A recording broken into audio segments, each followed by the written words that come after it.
हरये परमात्मने प्रणतक्लेशनाशाय गोविन्दाय नमो नमः।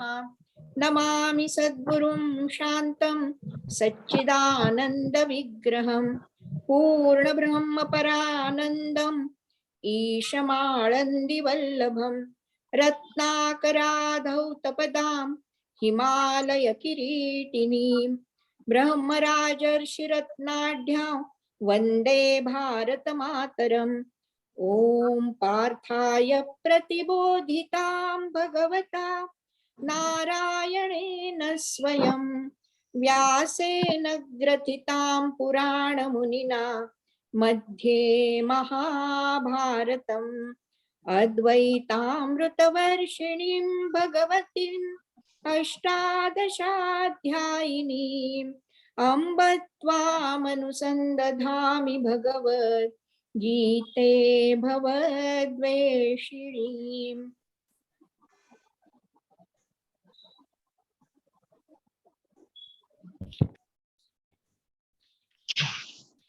सुरू करू?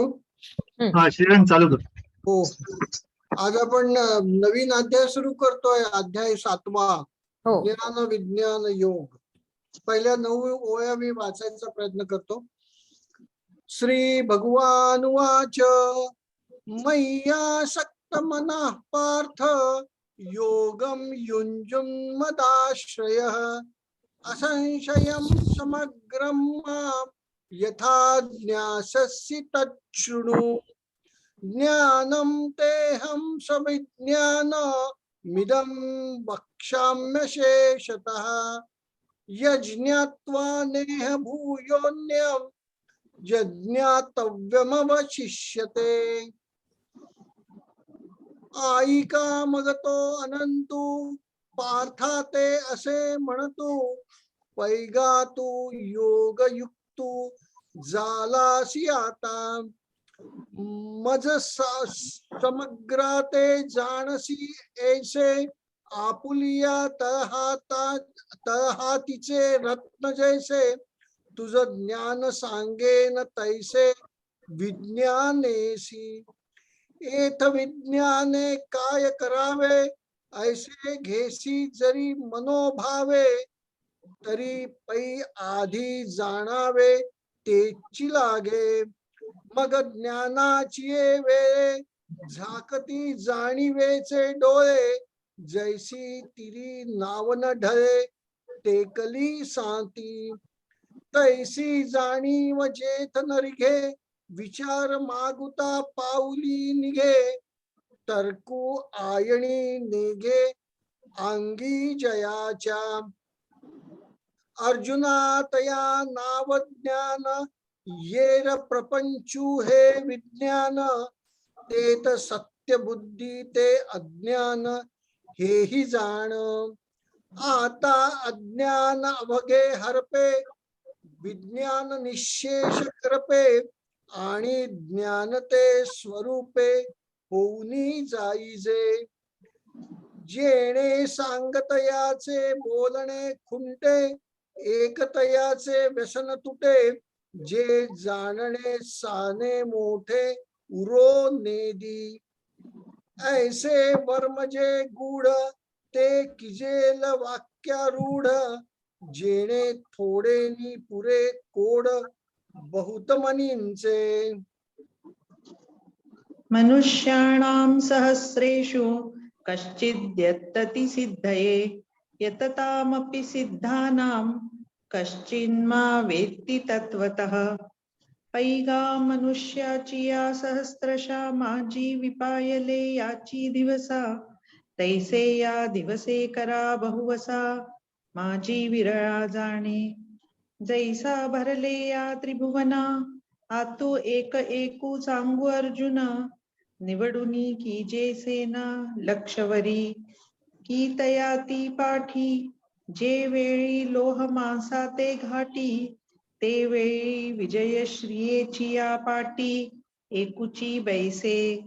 तैसे आस्थेच्या महापुरी रिघताती कोटीवरी परिप्राप्तीच्या पैलतीरी विपाईला निगे. म्हणूनी सामान्य गानो हे सांगता वडील गोठी आहे. परी ते बोलो येईल पाहे, आता प्रस्तुत ऐके. भूमी रापो नलो वायू, खम्मनो बुद्धिरेवच. अहंकार इतीयं मे भिन्ना, प्रकृतिरष्टधा. तरी अवधारी गा धनंजया, हे महदादिक माझी माया. जैसी प्रतिबिंबे छाया निजांगाची, आणि येते प्रकृती म्हणजे, जे अष्टधा भिन्न जाणीजे. लोकत्रय निपजे ये स्तव, हे अष्टधा भिन्न कैसी. ऐसा ध्वनी धरिसी जरी मानसी, तरी तेची गा आता परियेसी विवंचना. आप तेज गगन मही मारुत मन, बुद्धी अहंकारू हे भिन्न आठई भाग. अपरेयमितत्स्वन्यां प्रकृतिं विद्धि मे परां. जीवभूतां महाबाहो येदं धार्यते जगत. या आठांची जे साम्यावस्था, ते माझी परम प्रकृती पार्था. ये नाम व्यवस्था जीवू ऐसी, जे जडा ते जीववी. चेतन ते चेतवी, मना करवी मानवी. शोक मोहो पै बुद्धीच्या अंगी जाणणे, ते जिये जवळिकेचे करणे. जिया अहंकाराचे निविंदाणे, जगची धरिजे. एतद्योनीनि भूतानि सर्वाणीत्युपधारय. अहं कृत्स्नस्य जगतः प्रभवः प्रलयस्तथा. ते सूक्ष्म प्रकृती कोडे, जे स्थूळाची या अंगा घडे. तै भूत सृष्टीची पडे टांकसाळ. चतुर्विध ठसा उमटो लागे आपैसा. मूला तरी सरिसा परिथरची आनान. होती 84 लक्ष थरा, ये रामिती नेणिजे भांडारा. भरे आदि शून्याचा गाभारा, नाणे यासी. ऐसे एक तुके 5 भौतिक, पडती बहुवस टाक. मग तिये समृद्धीचे लेख, प्रकृतीची धरी. जे आखोनी नाणे विस्तारी, पाठी तयाची आटणी करी. माझी कर्मा कर्माची या व्यवहारी, प्रवर्तू दावी. हे रूपक परी असो, सांगो उघड जैसे परी येसो. तरी नाम रूपाचा अतिसो, प्रकृतीच कीजे. आणि प्रकृती तव माझ्या ठाई, बिंबे येथ आन नाही. म्हणोनी आधी मध्य अवसान पाही, जगासी मी. मत्तः परतरं नान्यं किंचिदस्ति धनंजय. मयि सर्वमिदं प्रोतं, सूत्रे मणिगणा इव. हे रोहिणीचे जळ, तयाचे पाहता येई जे मूळ. ते रश्मी नभती केवळ, होयते भानु. तयाची परी किरीटी, इया प्रकृती जालिये सृष्टी. जै उपसंहरुनी कीजे लठी, तै मीची आहे. ऐसे होय दिसे न दिसे, हे मजची माझी असे. मिया विश्व धरिजे जैसे, सूत्रे मणी. सुवर्णाचे मणी केले, ते सोनियाचे सुती बोविले. तैसे म्या जग धरिले, सबाह्याभ्यंतरी. रसोहमप्सु कौन्तेय, प्रभास्मि शशि सूर्ययोः. प्रणवः सर्ववेदेषु, शब्दखे पौरुषं नृषु. पुण्यो गन्ध पृथिव्याञ्च, तेजश्चास्मि विभासवसौ. जीवनं सर्वभूतेषु, तपश्चास्मि तपस्विषु. म्हणून उदकी रसू, का पवनीतो स्पर्शू. शशी सूरी जो प्रकाशू, तो मीची जाण. तैसाची नैसर्गिक शुद्धू, मी पृथ्वीच्या ठाई गंधू. गगनी मी शब्दू, वेदी प्रणवू. नराच्या ठावी नरत्व, जे अहंभावीये सत्व. ते पौरुष मी हे तत्व, बोली जत असे. अग्नी ऐसे आहाच, तेज नामाचे आहे कवच. ते परते कैलिया साच निज तेज ते मी आणि नानाविध योनी जन्मोनी भूते त्रिभुवनी वर्तत आहाती जीवनी आपुलाल्या एके पवनेची पिती एके तृणास्तव जिती एके अन्नाधारे राहती जळे एक एके ऐसे भूतां प्रति अनान आनान जे प्रकृती वशे दिसे जीवन ते आघवा ठाई अभिन्न मीची एक.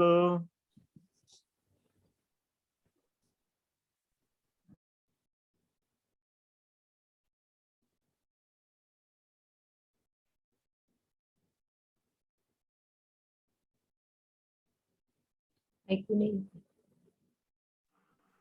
राजेश नाही आहे? मी वाचू का? हा. मी म्हणतो नाही तर. हा म्हण.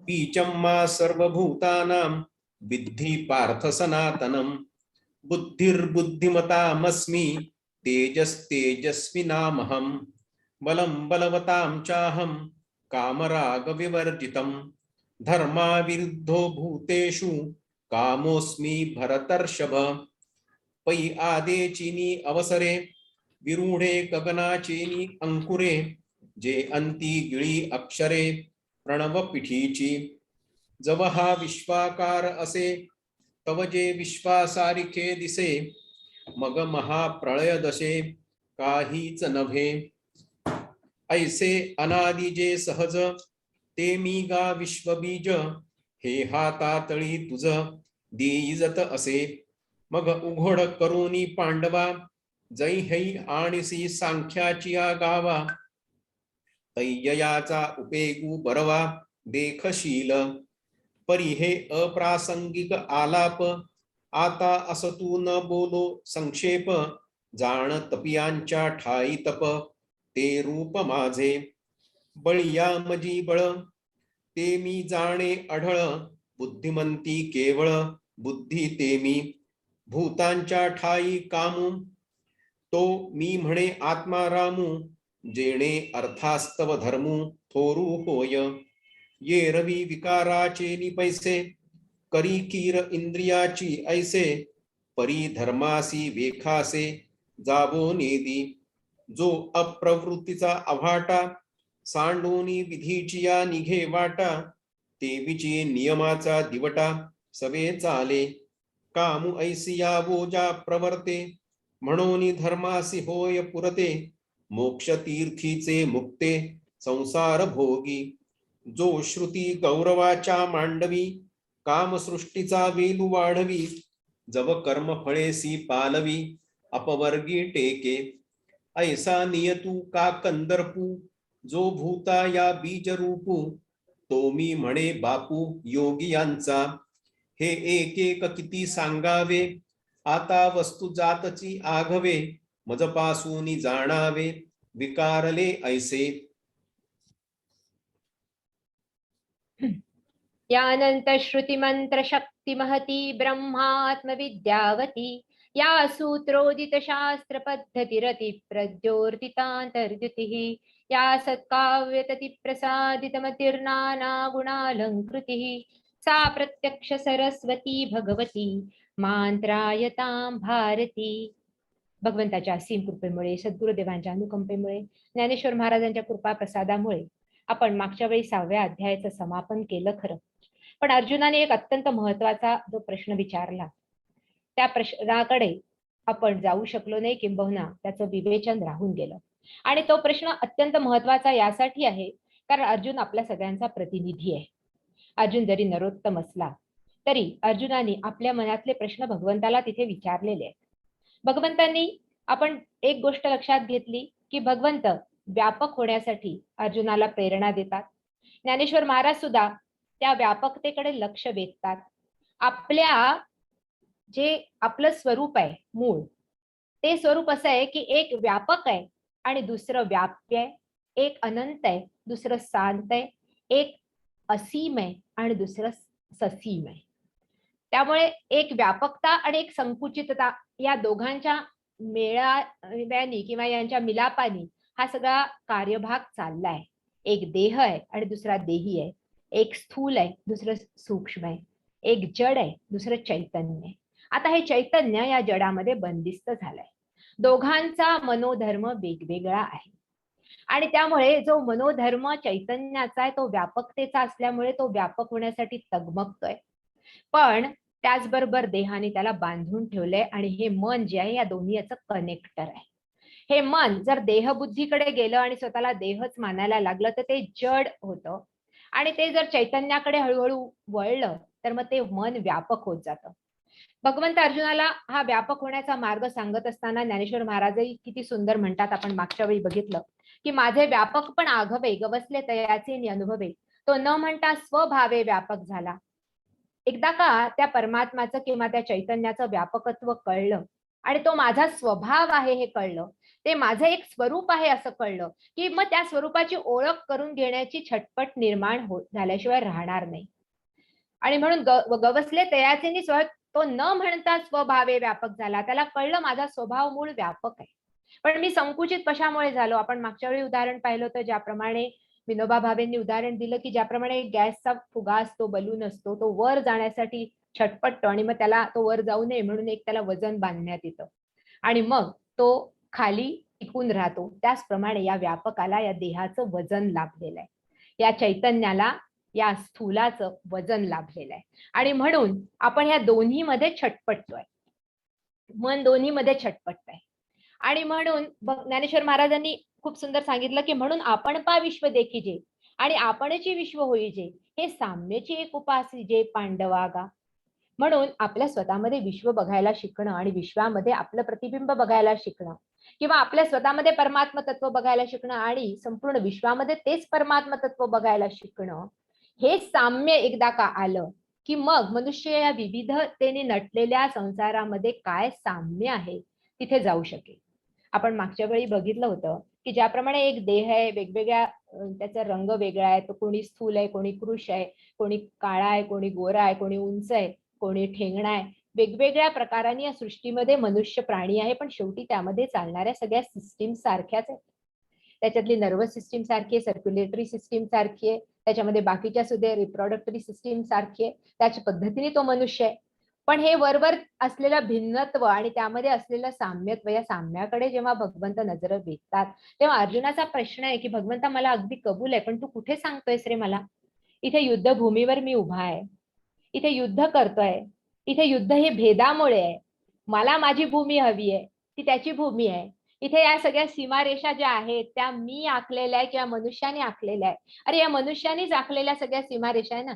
पंछी नदिया, ते खूप सुंदर गाणं आहे की पंछी नदिया पवन के झोके, कोई सरहद ना इन्हें रोके. ह्या लोकांना कोणती सरहद नाहीये, पण मनुष्याने ही सरहद आखलेली आहे. आणि त्यामुळे तू मला इथे सांगतो हे मन हे मानेल का? हे मन या साम्याकडे जाईल का? आणि म्हणून अर्जुनाने जो प्रश्न विचारला की योयम योगस्त्वया प्रोक्त साम्येन मधुसूदन एतस्याहं न पश्यामि चंचलत्वात् स्थितिं स्थिराम चंचलं हि मनः कृष्ण प्रमाथि बलवत् दृढं तस्याहं निग्रहं मन्ये वायोरिव सुदुष्करम. अरे भगवंता, तुम्ही हा साम्याचा जो मला योग सांगताय, समत्वाकडे जाण्यासाठी सांगताय, केंद्राकडे जाण्यासाठी सांगताय, जिथून सगळं मला काही इक्विडिस्टंट असायला हवं, सगळे मला सारखे, पण हे कसं जमणार? कारण मी देहबुद्धीमध्ये आहे आणि माझ्या समोर जे उभे आहेत ते कौरव आहेत आणि माझ्या समोर दुर्जन सुद्धा उभे आहेत, जे माझ्याशी ज्यांनी वाईट व्यवहार केलेला आहे. आता त्यांच्यामधलं हे साम्य, त्यांच्यामधला परमात्मा कसा पाहावा? किंबहुना आपल्या जवळ जे लोक आहेत त्यांच्यातले तर आपल्याला विकारच दिसतात ना. त्या विकाराच्या आत दडलेलं ते आत्मतत्व आपल्याला गवसतच नाही, कारण वर बाहेर येणारे विकारच असतात. म्हणून सगळ्यात जवळचा जो व्यक्ती आहे त्याच्यामध्ये परमात्मा बघणं अधिक कठीण आहे. एक वेळ दूरच्या व्यक्तीमध्ये बघणं सोपं होईल, पण जवळच्या व्यक्तीमध्ये बघणं कठीण आहे. भगवंताला अर्जुनाचा हाच प्रश्न आहे आणि हा आपल्या सगळ्यांचा प्रश्न आहे की ह्या साम्याकडे आम्ही कसं जावं आणि हे या चंचल मनाच्या स्थितीमध्ये हे कसं साधावं. कारण चंचल ही मन कृष्ण प्रमाथि बलवत् दृढम, त्याची इतकी ते बलवान आहे आणि त्याचा घुसळून टाकण्याचा असा स्वभाव आहे प्रमाथी. आणि शिवाय तो तस्याम निग्रह म्हणे वायोरिव सुदुष्करम, म्हणजे एक जणू काही वायूला बांधण्यासारखं, त्याला निग्रहात ठेवणं म्हणजे वायूला बांधण्यासारखं आहे. कोणी झांजावाताला बांधू शकतं का? एका ठिकाणी असलेलं मन कुठल्या कुठे पोहोचतं. ज्ञानेश्वर महाराजांनी त्याचं फार सुंदर वर्णन केलं. हे मन कैसे केवढे ऐसे पाहो तरी म्हणो तरी न सापडे, एरवी रहाट अटावया थोडे त्रैलोक्य या. ज्ञानेश्वर महाराज म्हणतात की अरे त्याला त्रैलोक्य सुद्धा हिंडण्यासाठी कमीच आहे, दिसायला कुठे हे पण कळत नाही. अरे किंबहुना इतके सायकोलॉजिस्ट आहे पण ते पण सांगू शकत नाही हे मन कुठे आहे. सायकोलॉजिस्ट काय किंवा सायकियाट्रिस्ट काय, त्यांच्यासाठी आपण एक प्रसंगही ऐकला असेल की खूप पूर्ण माइंडची व्याख्या करून झाल्यानंतर, पूर्ण सगळी डेफिनेशन झाल्यानंतर माइंड काय, शेवटी एका जेव्हा स्टुडंटनी विचारलं की after all what is mind, त्याला उत्तर दिलं त्या शिक्षकांनी की नेव्हर माइंड. मी सांगू नाही शकत की हे माइंड काय आहे, हे मन काय आहे हे सापडणं जिथे कठीण आहे. ज्ञानेश्वर महाराज म्हणतात याला म्हणून ऐसे कैसे घडेल जे मरकट समाधी येईल, का रहा म्हणते लिया राहील महावातू. अरे एखाद्या महावातू, झांजावात आहे, सोसाट्याचा वारा आहे, वादळ आलेलं आहे, ते वादळाला म्हटलं अरे थांब रे इथे, तर ते थांबेल का? तसंच आहे मन सुद्धा तेवढंच आहे, एवढं नाही. म्हणून मरकट समाधी घेईल. एखाद वेळी मरकटाला समाधी, एखाद्या म्हणजे मनाला चंचलतेची उपमा देताना माकडाची उपमा दिलेली आहे. कारण की एक वेळ माकड सुद्धा समाधीस्थ होईल पण हे मन काही समाधी घेऊ शकणार नाही. आणि जे बुद्धी ते सळी निश्चया ते टाळी धैर्यासी हातफळी देऊन या, हे असं करतं की बुद्धीला सुद्धा छळतं. हे या दोघांचा स्वभाव वेगळा आहे बघा. एक मन हे जे आहे इमोशन्सच्या याच्यानी कार्य करतं आणि दुसरी बुद्धी जी आहे ना ती तर्क करते, रिझनिंग पाहिजे. हे दोन्ही आपल्यामध्ये जे आहेत ना हे सुद्धा विरुद्धच आहेत. एक तर्कानी जाणू पाहतो आणि दुसरा जो आहे भावनेच्या आहारी जातो. आणि त्यामुळे हे म्हणतात ते ज्ञानेश्वर महाराज की हे बुद्धीलाही छळतं, निश्चयाला टाळतं. निश्चय केलं की त्याला पण टाळतं. बुद्धीने केलेला निश्चय त्याला निश्चयाला हे हातफळी दाखवतो, म्हणजे धैर्यासी हातफळी, त्याला हातोहात हे करून देतं. आणि शिवाय मिळवणी जावे जे विवेकाते बोलवी, संतोषाची चाड लावी, बैसीजे तरी हिंडवी दाही दिशा. आणि जे विवेकाला सुद्धा मोहात पडतं, संतोषाला आशा उत्पन्न करतं. संतोषी मन असेल तर त्याच्यामध्ये आशा उत्पन्न करतं आणि स्वस्थ बसू म्हटलं तरी दाही दिशांनी हिंडतं. म्हणून मन हे एक निश्चळ राहिलं मग आम्हाचे साम्य होईल, हे विशेषही न घडेल याची लाजी. अर्जुनाने एक आपला निर्णय दिला की भगवंता तू सांगतो ते मला जमणार नाही, कारण माझं मन माझ्या ताब्यात नाही. आता भगवंत अर्जुन हा आता या मनोभूमिकेत आहे, पण भगवंत त्याला त्याची एक वेगळी मनोभूमिका आठवण करून देतात की अर्जुना तुझं मन असं नेहमी चंचल नाहीये, तो एकाग्र करू शकतो. आणि म्हणून जसं आपल्याला बहिणाबाईंची कविता सगळ्यांनाच माहितीये आणि आपण शिकलो, ये मन वाढाय वाढाय उभ्या पिकातला ढोर, किती हाकाला हाकाला फिरी येती पिकावर, मन मोकाट मोकाट त्याच्या ठाई ठाई वाटा, जशा वाऱ्याने हालल्या पानावरल्या रे लाटा, मन लहरी लहरी त्याले विचारे ना कोण, अरे उंडारला उंडारलं जसं वारा वहादानं. आणि आणखीन एक महत्वाचे, मन जहरी जहरी, अरे याचं न्यार रे तंतर.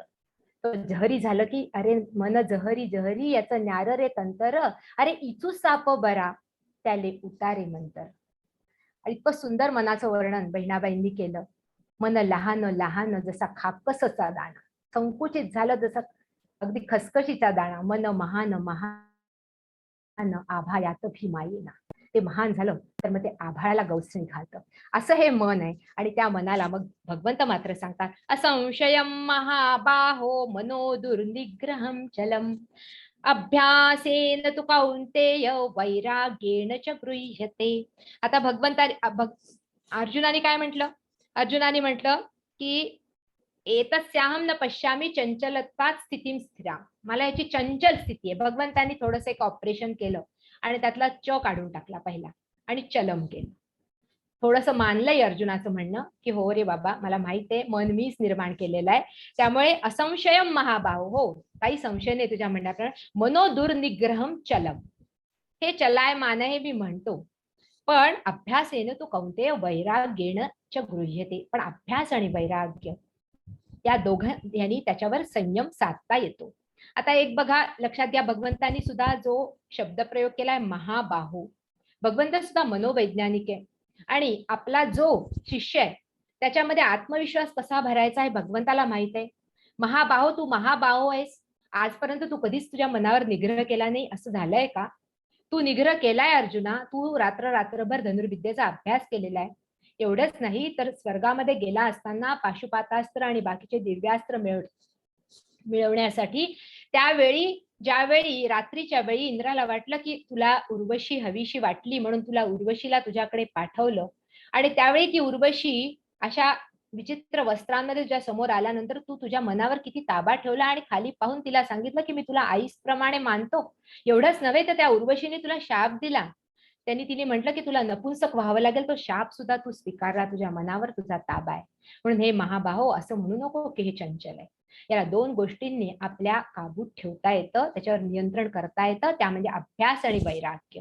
हे दोन पंख आहेत. ज्याप्रमाणे एखाद्या पक्षाला उडण्यासाठी दोन पंखांची आवश्यकता असते त्याचप्रमाणे या योगामध्ये स्थित होण्यासाठी हे दोन किंवा पक्षी किंवा जे पंख आवश्यक आहे. एक अभ्यास म्हणजे पुन्हा पुन्हा एखादी गोष्ट करणे आणि वैराग्य त्याचा अर्थ की कुठेतरी एक ज्याला आपण म्हणू डिटॅचमेंट निर्माण होणे, आसक्ती. आता एक लक्षात घ्या की भगवंतांनी हे जे सांगितले आपल्या लौकिक कुठलीही विद्या आपल्याला पाहिजे असेल एवढंच काय आपल्याला ज्ञानेश्वरी जरी पण शिकायची असेल, गीता जरी शिकायची असेल, आणखीन कुठल्याही काही गोष्टी आपल्याला या वयामध्ये आपण आता करतोय पण पूर्वी जर तरुण वयामध्ये जे जे काही शिकत असतील, एखादा संगीतज्ञाचं संगीताची आराधना करत असेल, एखादा प्लेयर असेल तो आपल्या खेळाची करत असेल, त्याला हे दोन पंख लागतात ना. त्याला अभ्यासही लागतो.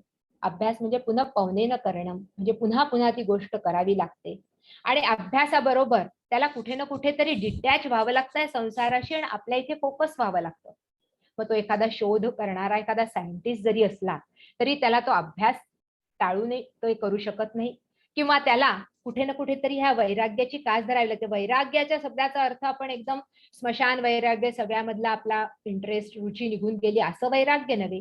राग म्हणजे आसक्ती पण कुठेतरी डिटॅच होऊन कुठेतरी अटॅच होता येतं. विशेष राग जर एखाद्या गोष्टीसाठी आपल्याला पाहिजे असेल तर कुठेतरी आपल्याला वैराग्य म्हणजे कुठेतरी डिटॅच व्हावं लागतं. एक सुंदर अशी व्याख्या वैराग्याची केलेली की उचित आहे तिथे मन लावायचं आणि अनुचित जे आहे तिथून मन काढायचं, याला म्हणतात वैराग्य. जे अनुचित आहे मग ते एखाद्या स्टुडंटसाठी जी गोष्ट अनुचित आहे करायला नको तिथून त्यांनी मन काढायला पाहिजे आणि त्याला जिथे ती उचित आहे तिथे लावता आली पाहिजे. हा विशेष राग उत्पन्न झाला पाहिजे, याला म्हणतात वैराग्य. भगवंत अर्जुन ज्ञानेश्वर महाराज त्याचं वर्णन करतात.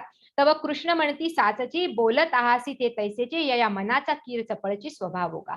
हो, हे मन चपळ आहे पण वैराग्याचे आधारे जरी लाविले अभ्यासाची मोहरे तरी केतुलेनी एक अवसरे स्थिरावेल तरी ते स्थिरावतं.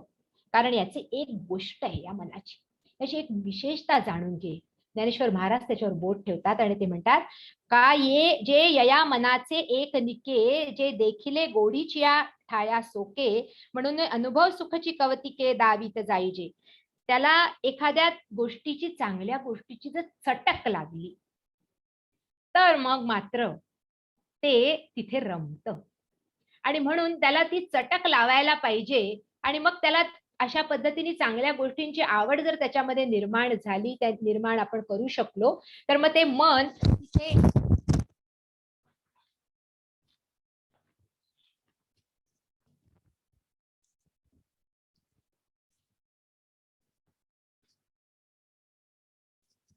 ऐकू येतंय का? हा, मन तिथे एकाग्र होऊ शकतं. म्हणून ज्ञानेश्वर महाराज ज्याप्रमाणे म्हणतात की हे मन अशा पद्धतीने त्याला त्या गोष्टीची आपण गोडी लावावी जेणेकरून ते तिथून निघणारच नाही. आता बघा, आपण सुद्धा कधी विचार नाही केला, मी सुद्धा कधी आयुष्यात विचार नाही केला की मला ज्ञानेश्वरीची गोडी लागेल आणि एकदा का तिची गोडी लागली की मग आपल्यामध्ये बाकीच्या गोष्टी टाळण्याचा स्वभाव आपोआप होतो आणि हेच कदाचित वैराग्य असू शकेल असं आपण म्हणू शकतो. म्हणून मग भगवंत म्हणतात इथे की एरवी विरक्तीस जयासी नाही जे अभ्यासी न रिगती काही तया ना कळे हे आम्ही न म्हणू काही. मी एक गोष्ट तुझी मानतो अर्जुना की ज्याच्यामध्ये अशा पद्धतीची विरक्ती नाही आणि ज्याला अभ्यासही पण करायची इच्छा नाही. हे बघा, दोन गोष्टी आहेत. आता जसं ज्यावेळी आत्मज्ञान मिळवायचं आहे त्यासाठी सुद्धा हे दोन पंख आवश्यक आहे किंवा एक लौकिक ज्ञान जरी मिळवायचं आहे कुठलं तरी हे दोन पंख आवश्यक आहे. पण ज्यावेळी पहा, गृहस्थाश्रमी आपण अभ्यास करायचा प्रयत्न करतो पण आपल्यामध्ये वैराग्य नसतं आणि काही लोक जे संन्यास घेऊन निघून जातात ते वैराग्य बांधतात अंगामध्ये, पण अभ्यास करत नाही. आणि म्हणून कधी कधी या दोन्ही पंखांच्या अभावी मनुष्य त्या जिथे पोहोचायचं त्या गंतव्यापर्यंत पोहोचू शकत नाही. आणि म्हणून अर्जुनाने शेवटी ते मानलं. आणि अर्जुन म्हणे निके देव बोलती ते न चुके, सातजी योग बळेसी न तुके मनोबळ. अर्जुन म्हणाला भगवंताला की हा, तुम्ही बोलताय ते अगदी बरोबर आहे भगवंता, माझं चुकलं. खरं सांगायचं तर योग बळ जास्त महत्वाचं आहे. आणि म्हणून त्या योग बळाने या मनावर अंकुश टाकता येऊ शकतो. तरी तोची योगू कैसा केवी जाणो, आम्ही येतुले दिवस याची मातूही नेणो, म्हणून मनाते जी म्हणो अनावर. मी आतापर्यंत हा योग जाणलाच नाही ना भगवंता, आतापर्यंत मला कोणी सांगितलंच नाही. आणि त्यामुळे मी या मनाला अनावर असं म्हटलं. आता या आघवे आप जन्मा तुझे प्रसादे पुरुषोत्तमा, योग परिचयो आम्हा झाला आजी. आता या जन्मामध्ये तुझ्या प्रसाद रूपाने या योगाचा, योग म्हणजे खरं सांगायचं तर स्वामींनी एकाग्रता, योग म्हणजे एकाग्रता, कुठल्याही गोष्टीशी जुळणं. मागच्या वेळी मी सांगितलं होतं ना की योग मग तो आपल्या जीवनामध्ये अविभाज्य आहे. स्वयंपाक करताना सुद्धा योग लागतो. आपण जर स्वयंपाक करत असलो आणि 10 वेळा बेल वाजली दारावर, तर मग आपण मीठ टाकलं की नाही, मग तो समजा पाक करत असतो तो पाक बरोबर झाला की नाही, कारण मग तो योग भंग पावतो. आणि आज योगच भंगलाय. मनुष्याच्या जीवनामध्ये योग राहिलाच नाही. कारण की आपल्या कुठल्या वेळी कोण आपल्या ही एकाग्रता भंग करेल हे आपण सांगू शकत नाही. आणि म्हणून ज्ञानेश्वर महाराज इथे म्हणतात की भगवंताच्या प्रसादानेच आता पुरुषोत्तमा हा योग अर्जुनाच्या जीवनामध्ये अवतरित झालाय. पण तरी देखील अर्जुनाने आणखीन एक शंका उपस्थित केली. आणि ती आपली शंका आहे की शेवटी मनुष्याला एक अंतिम गंतव्य आहे. बघा, या जीवनामध्ये आता आपण पाहिलं की 2 गोष्टींचं विभाजन आपण बघतोय, एक स्थूल आहे आणि एक सूक्ष्म आहे. आपण स्वतःला स्थूल समजतो, देह समजतो अजूनही. आणि त्यामुळे आपलं दुसरं जे स्वरूप आहे, जी आपली मूळ ओळख आहे, त्या मूळ ओळखीकडे आपण जात नाही. आपण स्वतःला चैतन्य म्हणून ओळखतच नाही. आणि म्हणून भगवद्गीता, म्हणून तिला अंब म्हटलं, अंबत्वाम अनुसंदधामि भगवद्गीते भवद्वेषिणी. कारण की ती आई आहे आणि ही आपली दुसरी ओळख करून देते. ज्याप्रमाणे आपली आई पाळण्यात टाकताना आपली एक देहाला ओळख देते आणि आपलं नाव ठेवते, कानामध्ये आपलं नाव सांगते, आणि मग त्या देहाला ती ओळख मिळते वंदना म्हणून. पण त्याचबरोबर ही आपली दुसरी आई आहे जी आपल्याला खरी ओळख करून देण्यासाठी छटपटते आहे. आणि ही खरी ओळख करून घेण्यासाठी काय करावं लागेल हे पण आपल्याला सांगते. पण त्याचबरोबर अर्जुनाचा प्रश्न आहे की मी ह्या ओळखीच्या मार्गावरून निघालो समजा, आणि मी हा योग करत करत त्या साम्य अवस्थेमध्ये पोहोचून आत्मज्ञानाची प्राप्ती करण्याच्या इच्छेने एक एक पाऊल पुढे पुढे टाकायला लागलो. पण तरी देखील जर असं झालं की मला ते अंतिम गंतव्य गवसलंच नाही, आणि मग मी इकडून वैराग्य म्हणजे इकडून संसारापासून सुद्धा सुटलो, आणि मग तिथे आत्मज्ञानाची प्राप्ती पण झाली नाही, असा मी घरका न घाटका असं झालो तर काय होईल. आणि म्हणून अर्जुनाने ते प्रश्न विचारले की अयती श्रद्धयोपेतो योगाचलित मानसा अप्राप्य योग संसिद्धी कांगती कृष्ण गच्छ. जर असा जो पूर्ण प्रयत्न न केलेला, अयती म्हणजे पूर्ण प्रयत्न न केलेला, योगावर श्रद्धा ठेवून निघालेला, पण अप्राप्य योग संसिद्धी, पण ती संपूर्ण सिद्धी न प्राप्त झाल्यामुळे त्याची गती काय होते. कच्चिन्नो भय विभ्रष्ट छिन्नाभमिव नश्यती अप्रतिष्ठो महाभावो विमूढ ब्रह्मणपती. आता त्याची अवस्था ज्याप्रमाणे ढग सैरभैर होऊन जातात, निघून जातात, आणि मग ते ज्याला आपण म्हणू शकतो की ते बरसतच नाही, अशी त्याची तर अवस्था होत नाही ना. एतन्मे संशयं कृष्ण छेत्तुमर्हस्य शेषतात वदन्य संशयस्यास्य चेत्ता न युपपद्यते. आणि हा मला संशय आहे, आणि म्हणून हे भगवंता तुझ्याशिवाय हा संशय दुसरा कोणी दूर करू शकणारा मला दिसतच नाही. आणि त्याचा म्हणून ज्ञानेश्वर महाराजांनी त्याचा विस्तार केला. ते म्हणतात की परी आणिक एक गोसाविया मज संशयो असे साविया, तो तू वाचून फेडावया समर्थ नाही. तुझ्या वाचून आणखी कोणीही समर्थ नाही भगवंता हा संशय दूर करण्यासाठी. इंद्रिये ग्रामोनी निघाला आस्थेची या वाटे लागला, आत्मसिद्धीची या पुढला नगरा यावया, तव आत्मसिद्धी न ठकेची आणि मागुते न येवेची, ऐसा असतू गेला माझारीची आयुष्यभात. आता तो इंद्रिय ग्रामोनी निघाला, कसं तरी इंद्रियांवर नियंत्रण करून पुढे निघाला आणि आत्मसुखाच्या यांनी या मार्गावर चालायला जरी लागला, पण त्या आत्मसिद्धीपर्यंत न पोहोचता तर आत्मसिद्धी न ठकेची, आत्मसिद्धी मिळाली नाही आणि मागे आता परतून यावं असंही वाटेन असं झालं, किंवा परतून यायचा मार्ग खुंटला. आता परतही येता येत नाही संसारामध्ये आणि त्या आत्मज्ञानापर्यंत पोहोचताही येत नाही. अशा वेळी आणि अस्तु गेला माझारीची आयुष्य भानू, आणि आयुष्याचा अंत झाला किंवा आयुष्याचा जो भानू आहे तो अस्ताला गेला, तर मग त्याची काय होईल अवस्था? तैसी दोन्ही दुरावली, जे प्राप्ती तव अलग ठेली आणि अप्राप्ती ही सांडवली श्रद्धा तया. अरे त्याचे दोन्ही मार्ग मग गेले की काय? ना तो ना संसाराचं सुख सुद्धा त्याच्याकडनं हिरावलं गेलं आणि आत्मसुख सुद्धा त्याला मिळालं नाही. अशी त्याची अवस्था झाली. आणि मग त्याच्यासाठी भगवंतांनी जी आपल्याला गोष्ट सांगितली किंवा भगवंतांनी जे अभिवचन दिलं ते अत्यंत महत्वाचं आहे. आणि ते अभिवचन म्हणून तेवढ्यासाठी मी हे शेवटचे श्लोक घेतले की ते अभिवचन असं आहे की जे जे काही साधन आपण करणार आहोत ते साधन आपल्या सोबत येणार आहे हे भगवंत सांगतात. कारण की इथे बाकीच्या ज्या ज्या लौकिक गोष्टी आहेत, मग ते यश आहे, समृद्धी आहे, धन आहे, कीर्ती आहे, बाकीच्या ज्या ज्या गोष्टी आपण प्राप्त केल्या आहेत त्या आपल्याला इथेच ठेवून जाव्या लागणार आहेत. पण आपण आपल्या मनाचं केलेलं उन्नयन, आपण आपल्या बुद्धीचं केलेलं उन्नयन हे आपल्या सोबत येणार आहे आणि पुढच्या जन्मी आपल्याला त्या स्तरावर जन्म मिळणार आहे आणि तिथून आपला पुढचा प्रवास सुरू होणार आहे. त्यामुळे आपण केलेलं साधन कुठलंही व्यर्थ जाणार नाही हे भगवंत निश्चयाने सांगतात. पार्थ नैवेह नामुत्र विनाशस्तस्य विद्यते नहि कल्याणकृत कश्चित दुर्गतीं तात गच्छति.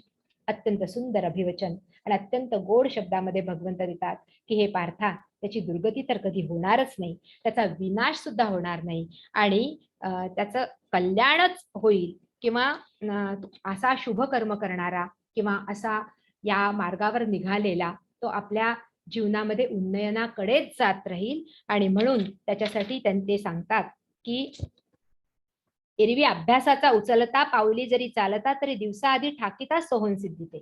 खरं सांगायचं तर अर्जुना, तू असा हा विचार मनात आणूच नको. कारण ज्याला एकदा का याची आवड लागली आणि ज्याला वाटलं की माझं खरं स्वरूप काय हे मी ओळखून घ्यावं, तिथपर्यंत पोहोचावं, तो मग मात्र अभ्यासाचा उचलता तो अभ्यास करायला लागतो. आणि मग काही पावलं जरी तो चालला तरी दिवसाआधी ठाकिता म्हणजे दिवस संपायच्या आधी, म्हणजे त्याच्या आयुष्य भानू सरायच्या आधी किंवा अस्ताला जायच्या पूर्वीच त्याला तो त्या सोहम सिद्धीपर्यंत पोहोचेल. परी ते तुला वेगू नव्हेची म्हणून दिसावा तरी निकाची, परी पाठी मोक्षू तव तैसेची ठेविला असेल. पण तितका वेग त्याला नाही आहे तो तिथपर, कारण की शेवटी हे अंतर्ज्ञान आहे. योग म्हणजे अंतर्विज्ञान आहे.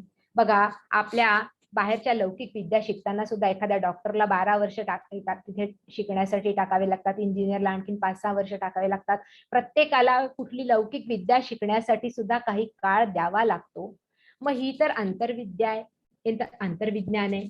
पर्यंत पोहोचण्यासाठी समजा जर तेवढा वेग नसला आणि मध्ये विसावा घ्यावा लागला तरी भगवंत म्हणतात त्याचा जो पुढचा जन्म मिळतो तो त्याला त्याच ज्याला सोपानावरून किंवा त्याच पायरीवरून पुढे हा जन्म मिळतो. आणि हे आश्वासन भगवंत देतात. ज्ञानेश्वर महाराज म्हणतात की तो अशा पद्धतीने शुचीनाम श्रीमताम गेहे योग भ्रष्टो भी जायते, असा जो योगा मार्गावरून भ्रष्ट झालेला किंवा आपल्या अंतिम गंतव्यापर्यंत न पोहोचलेला हा चांगल्या कुलामध्ये जन्माला घेतो. जया ते नीती पंथे चालीजे, सत्यदूत बोलीजे, देखावे ते देखिजे शास्त्रदृष्टी. ज्यांच्या घरामध्ये नीतीप्रमाणे व्यवहार असतात किंवा सत्य ज्यांच्याकडे वचन असतं अशा घरी तो जन्म घेतो.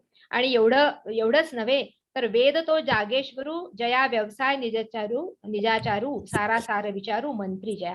ज्यांच्या घरामध्ये वेदाधिष्ठित कर्मकांड असतं अशा ठिकाणी तो जन्म घेतो. किंवा ज्यांच्या कुळीची चिंता झाली ईश्वराची पतिव्रता, त्यांच्या घरामध्ये संपूर्णपणे ईश्वराशी एकनिष्ठता असते, अशा ठिकाणी जया ते गृहदेवता आदी रुद्धी. आणि अशा समर्थ संपन्न घरामध्ये तो जन्म घेतो. एवढंच नव्हे तर तो अशा घरामध्ये जन्म घेतो की अथवा योगिनामेव कुले भवती धीमताम एतद्दि दुर्लभतरम लोके जन्म यदि दृश्यम. आता मला कारण हे घाईघाईने पूर्ण करण्यासाठी मी करते, त्यामुळे मी ते श्लोक गात पण नाहीये.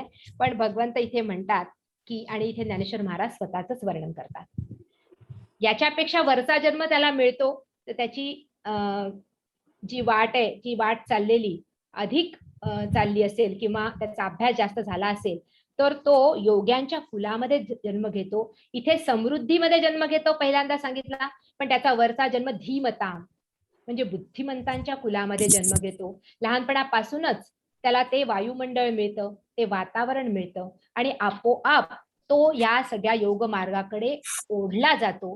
ज्ञानेश्वर महाराजांनी स्वतःच वर्णन केलं. ते म्हणतात, तैसी दशेची वाट न पाहता वैसेच या गावी न येता बालपणीच सर्वज्ञता वरितया ते. मग त्याला त्या दशेची वाट किंवा त्या आयुष्याच्या त्या टप्प्याची किंवा त्या वयाची वाट बघावी लागत नाही. ज्ञानेश्वर महाराजांनी तर 16व्या वर्षी 9000 ओव्यांची ज्ञानेश्वरी प्रसवली आपल्या मुखातून आणि त्यानंतर 22व्या वर्षी त्यांनी संजीवन समाधी घेतली. कालच ज्ञानेश्वर महाराजांची जयंती होती आणि विचार करा की तेवढ्या वेळामध्ये ती ज्ञानेश्वरी सांगून 9000 ओव्यांची अमृतानुभव सांगून चांगदेव 65 सांगून आणि नंतर पुन्हा संजीवन समाधीसाठी सिद्ध झालेला हा महायोगी त्याचा याच जन्मीचा हा अभ्यास असेल का? ज्ञानेश्वर महाराज तर स्वतः म्हणतात, माझ्या सत्यवादाचे तप वाचा केले कित्येक कल्प. माझा मी सत्य बोललो, कित्येक कल्प बोललो. कल्प काय आपण नंतर बघू, पण कित्येक कल्प मी असत्य बोललो नाही म्हणून माझ्या मुखातून ही ज्ञानेश्वरी प्रसवली आहे असं सांगतात ज्ञानेश्वर महाराज. आणि म्हणून म्हणतात, तैसी दशेची वाट न पाहता वैसेची या गावी न येता बालपणीच सर्वज्ञता वरितया ते.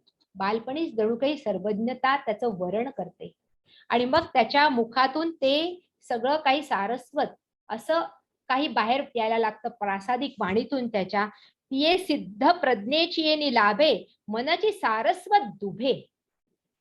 ते म्हणतात, मन जणू काही जसं गाईला दोहन केल्यानंतर आपोआप तिथे असतंच जे काही दूध असतं ते आपोआप तिथून त्याच्या आचळातून बाहेर यायला लागतं, तसं त्याचं ते जे काही सिद्ध प्रज्ञा असते त्यातून ते आपोआप सगळं काही ज्ञान आहे ते प्रवाहित व्हायला लागतं.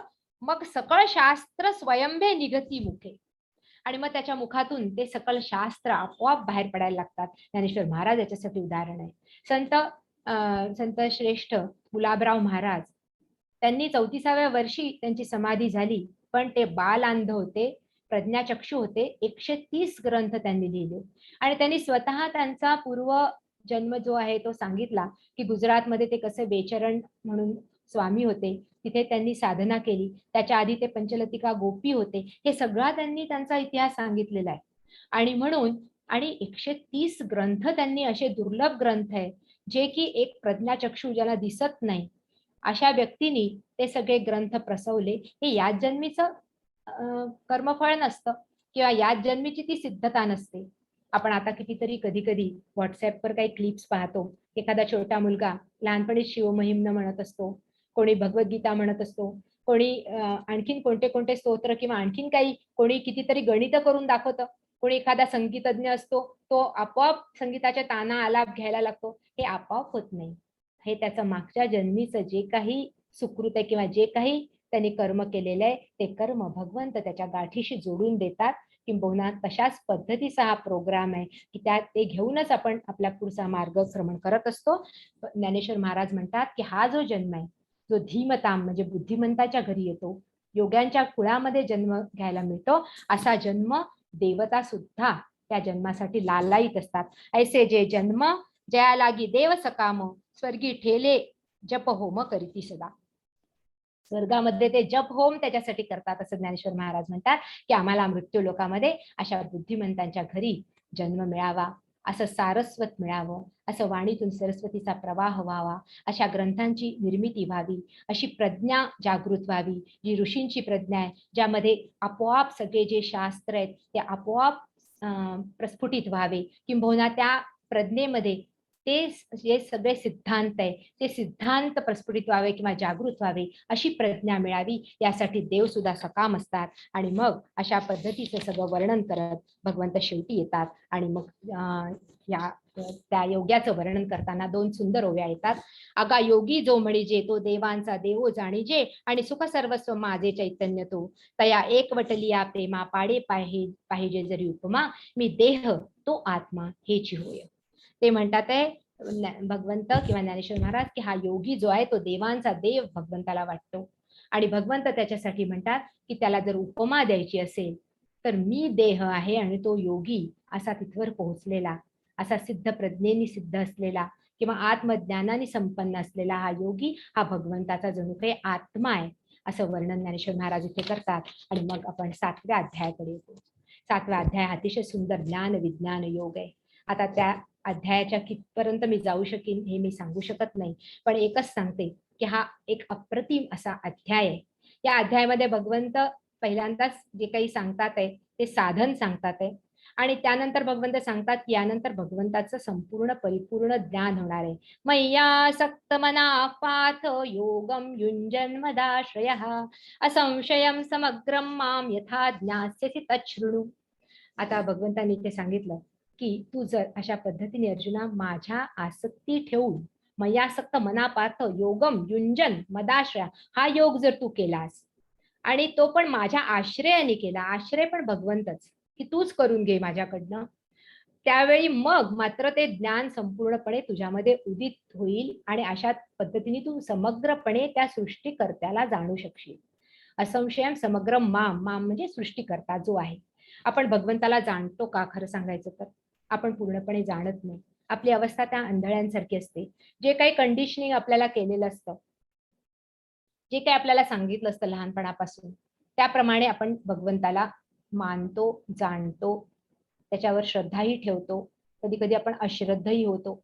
पण ज्याप्रमाणे त्या आंधळ्यांची गोष्ट असते ना, की आंधळ्यांनी 4 आंधळ्यांनी हत्तीचं वर्णन केलं. एक आंधळा म्हणाला हत्ती कसा आहे? सुपासारखा, त्याच्या कान ज्याच्या हातात आले. एक म्हणाला तो आहे सापासारखा, ज्याच्या हातामध्ये शेपटी आली. एक म्हणाला नगाऱ्यासारखा, ज्याच्या हातामध्ये पोट आलं. एक म्हणाला केळीच्या खांबासारखा, ज्याच्या हातामध्ये त्या हत्तीचा पाय आला. पण जो डोळस होता तो म्हणाला की हा हत्ती, तुम्ही जे वर्णन करताय ते त्या हत्तीचे एक एक अंग आहे किंवा अवयव आहे, या सगळ्यांना मिळून समग्रतेने जो होतो तो हत्ती आहे. त्याचप्रमाणे आपलं जे तुटपुंज ज्ञान आहे प्रत्येकाचं भगवंताच्या बाबतीचं, ते सगळं एकवटून जिथे होईल ते समग्र ज्ञान भगवंत आता सांगायला निघाले.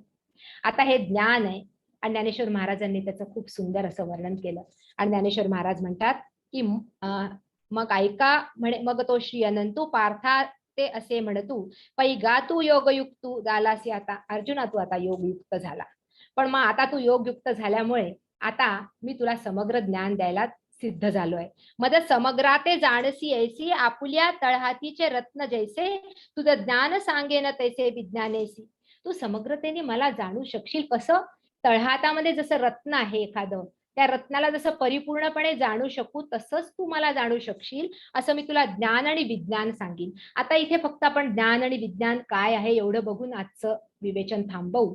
पण ज्ञान भगवद्गीतेचा परमप्रिय शब्द आहे. ज्ञान लौकिक गोष्टींचं सुद्धा ज्ञान, ज्याला आपण नॉलेज म्हणतो, आणि अलौकिक ते परमात्म्याचं ज्ञान किंवा आत्मतत्वाचं ज्ञान किंवा आत्मज्ञान. भगवद्गीतेच्या दृष्टीने ज्ञान म्हणजे आत्मज्ञान. आणि विज्ञान इथे जे ज्ञानेश्वर महाराज म्हणतात ते आपलं हे सगळ्या लौकिक गोष्टीचं जे ज्ञान आहे ते विज्ञान या संज्ञेकडे टाकतात. एक गोष्ट आहे ज्ञान आणि दुसरी विज्ञान. 9व्या अध्यायामध्ये भगवंतांनी ज्ञान जे सांगितलं, जे थिअरी, आणि विज्ञान हे प्रॅक्टिकल अशा दृष्टीने सांगितलं की एक आहे थिअरी आणि दुसरं आहे प्रॅक्टिकल. इथे मात्र ज्ञानेश्वर महाराज म्हणतात अर्जुना तया नाव ज्ञान येर प्रपंचू ते विज्ञान तेथ सत्यबुद्धी अज्ञान हेही जाण. इतकं सुंदर ज्ञानेश्वर महाराजांनी सांगितलं. अर्जुना ज्ञान काय? ज्ञान म्हणजे स्वतःच्या स्वरूपाची खरी ओळख, मी कोण आहे.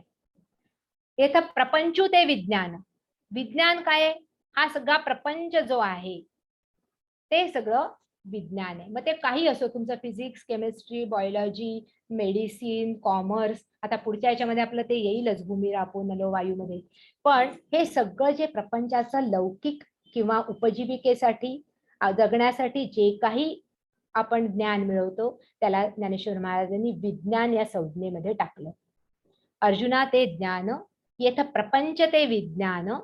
पण अज्ञान काय आहे? तेथ सत्यबुद्धी हे जाणं अज्ञान केवळ. पण प्रपंचाचं ज्ञान हेच फक्त सत्य आहे हे मानणं अज्ञान आहे. ते म्हणतात मग त्या प्रपंचाचं किती ज्ञान मिळालं तरी देखील ते पुरं होणारच नाही. आणि एक आणखीन गोष्ट तिथे ते सांगतात ज्ञानेश्वर महाराज की प्रपंचाचं ज्ञान सुद्धा घ्यावंच लागेल. येथ विज्ञान काय करावे, ऐसे घेसे जरी मनोभावे, तरी पै आधी जाणावे तेची लागे. किती सुंदर गोष्ट सांगतात. तुला वाटेल की मी फक्त ज्ञानाच्याच मार्गावर जाईन आणि आत्मज्ञान मिळवीन, तसं नाहीये. इथे विज्ञान काय करावे असं तुला वाटेल, तरी आधी पहिल्यांदा विज्ञान जाणावं लागेल. आधी पहिल्यांदा प्रपंचाचं ज्ञान प्राप्त करावं लागेल. आधी कुठेतरी एखाद्या अभ्युदयापर्यंत पोहोचावं लागेल आणि मग नंतर या ज्ञानाच्या मार्गावर जावं लागेल. आणि म्हणून आधी तेच आकळावं लागेल आणि मग त्यानंतर मग हे ज्ञान उदित होईल. आता अज्ञान अवघे हरपे, अज्ञान पूर्ण निघून जाईल, की फक्त प्रपंच सत्य हे अज्ञान आहे, ते अज्ञान जाईल. विज्ञान निशेष करपे आणि विज्ञानाची धाव पण थांबेल. कारण किती प्राप्त करणारे किंवा किती आपण हे विज्ञानाचं ज्ञान मिळवणार, तरी हे ज्ञान संपणार नाही. शेवटी स्वतःची ओळख करायची राहून जाईल ना, आणि मग आयुष्याचा भानू अस्ताला जाईल ना. म्हणून ते म्हणतात ते ज्ञान स्वरूपे होऊन जायचे. असं जे ज्ञान आहे ते ज्ञान आता तुला सांगतो. आणि म्हणून आधी पहिल्यांदा प्रपंचाचं ज्ञान उलगडून दाखवलं आणि कशी प्रकृती आहे अष्टदा, त्यामध्ये आपले सगळे विषय कसे समावलेले आहेत, आणि मग नंतर भगवंत त्या प्रकृतीमध्ये कसा स्थित आहे हे पण सांगितलं. आणि त्यानंतर हे ज्ञान आणि विज्ञानानंतर सांगता सांगता भगवंतांनी या अध्यायामध्ये अतिशय सुंदर मायेचं पण वर्णन केलं, ज्ञानेश्वर महाराजांनी पण केलं. आणि चतुर्विधा भजन तेव्हा 4 प्रकारचे भक्त कसे आहेत ते सांगितलं. आपण ते पुढच्या वेळी बघू, कारण आता वेळ संपली. मला असं वाटतं मी वेळ जास्त घेतली, तर मी इथेच थांबते. ज्ञानेश्वर महाराज की जय, सद्गुरुदेव भगवान की जय. संपदा? हो. नमस्कार. आज जन्माष्टमी आहे, त्या निमित्ताने एक गवळण म्हणायचा प्रयत्न करते. कोविड काळामध्ये काही दिवस आम्ही एक भजनाचा ऑनलाईन क्लास केला होता सांगलीच्या गौरीताई लेले यांच्याकडे. तर ही गवळण त्यांचे वडील प्रसिद्ध कीर्तनकार नारायण बुवा काणे यांनी लिहिली आहे आणि त्याची चाल गौरीताईंच्या आईंनीच दिलेली आहे. बघा, आवडतीये का तुम्हाला? अवखळ भारी खट्याळ भारी, अवखळ भारी खट्याळ भारी, गोकुळीचा हा चोर. बाई बाई झाला हा शिरजोर, बाई बाई बाई बाई झाला हा शिरजोर, बाई बाई झाला हा शिरजोर. दुडू दुडू दुडू दुडू धावत येतो, येऊनी माझ्या गळ्यात पडतो. दुडू दुडू दुडू दुडू धावत येतो, येऊनी माझ्या गळ्यात पडतो. घाई घाई खाऊ मागतो नंदाचा हा पोर, नंदाचा हा पोर. बाई बाई झाला हा शिरजोर, बाई बाई बाई बाई झाला हा शिरजोर. लपुनी छपुनी हा घरात शिरतो, नजर चुकवणी दही दूध खातो. लपुनी छपुनी हा घरात शिरतो, नजर चुकवणी दही दूध खातो. पकडावा तर पसार होतो, पकडावा तर पसार होतो. तोडून सारे दोर, तोडून सारे दोर. बाई बाई झाला हा शिरजोर, बाई बाई बाई बाई झाला हा शिरजोर. पायी पैंजण करी वाकिया, करी बासरी घरी कन्हैया. पायी पैंजण करी वाकिया, करी बासरी घरी कन्हैया. लबाड भारी पसरी माया, लबाड भारी पसरी माया. चंद्र कपाळी कोर, चंद्र कपाळी कोर. बाई बाई झाला हा शिरजोर, बाई बाई बाई बाई झाला हा शिरजोर. लहर लागता येतो आपण वाट पाहता थकती नयन लहर लागता येतो आपण वाट पाहता थकती नयन चिंतन त्याचे करी नारायण चिंतन त्याचे करी नारायण उरला नाही घोर बाई बाई झाला हा शिरजोर बाई बाई बाई बाई झाला हा शिरजोर अवखळ भारी खट्याळ भारी गोकुळीचा हा चोर बाई बाई झाला हा शिरजोर बाई बाई बाई बाई झाला हा शिरजोर बाई बाई झाला हा शिरजोर. छान. राजेश. हा म्हणतो. वसुदेव सुतं देवं कंसचाणूरमर्दनं देवकी परमानन्दं कृष्णं वन्दे जगद्गुरुं योगेशं सच्चिदानन्दं वासुदेवं व्रजप्रियं धर्मसंस्थापकं वीरं कृष्णं वन्दे जगद्गुरुं श्रीकृष्णं वन्दे जगद्गुरुं.